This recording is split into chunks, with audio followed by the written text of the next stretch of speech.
জাতিৰ বিৰুদ্ধে যিসকলে গ্ৰেপ্তাৰ কৰিছে তেওঁলোকক আমি বুকুত ধৰিবৰ কাৰণে ওলাই আহিছোঁ। শিৱসাগৰত কাৰ বিৰুদ্ধে KPM চাৰিআলিত একেলগ হৈ বীৰ লাচিত সেনাৰ হুংকাৰ।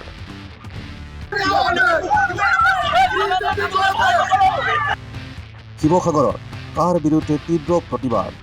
KPM চাৰিআলিত একেলগ হৈ বীৰ লাচিত সেনাৰ হুংকাৰ। সেই প্ৰতিবাদত বহু কেইজন প্ৰতিবাদকাৰীক আৰক্ষীয়ে কৰিছে আটক।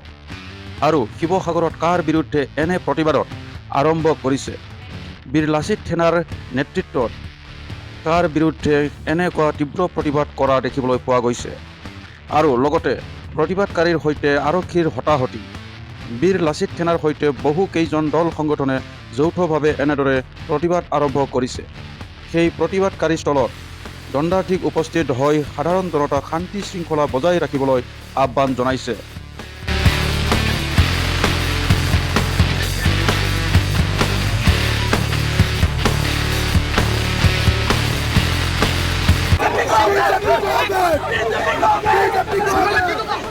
যিটো কথা অসমৰ এজন মানুহে কৈ থাকে, আজি আমিও সেইটো কথা কৈছোঁ। গণতান্ত্ৰিক অহিংস এটা আন্দোলন হ'ব, শান্তিপূৰ্ণ গণতান্ত্ৰিক অহিংস আৰু শান্তিপূৰ্ণ তেওঁ ভাষাতে আমি কথাখিনি কৈছোঁ। আৰু দিনৰ পোহৰত ৰাতিৰ আন্ধাৰত নহয় আৰু সেইকাৰণে এই আন্দোলনটোক যেনেকৈ আপোনালোকে তেওঁলোকক বাধা নিদিয়ে, ঠিক সেনেকৈ আমাকো বাধা নিদিবলৈ আমি আৰক্ষী প্ৰশাসনক অনুৰোধ জনাইছোঁ। গোচৰ দিয়ক, আমাক গুলিয়াই মাৰক, আমাক জেলত ভৰাওক, কিন্তু জাতিৰ বিৰুদ্ধে যিসকলে গ্ৰেপ্তাৰ কৰিছে তেওঁলোকক আমি বুকুত ধৰিবৰ কাৰণে ওলাই আহিছোঁ।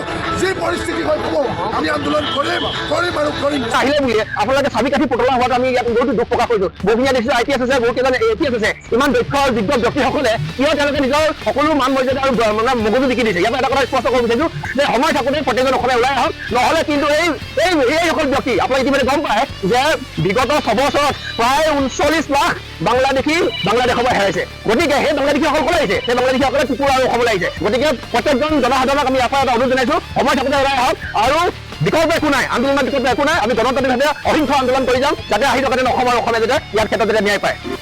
শেষত বন্ধুসকল আপোনালোকলৈ অনুৰোধ, প্লিজ ভিডিঅ'টো লাইক কৰিব আৰু প্লিজ মোৰ চেনেলটো ছাবস্ক্ৰাইব কৰিব। ধন্যবাদ।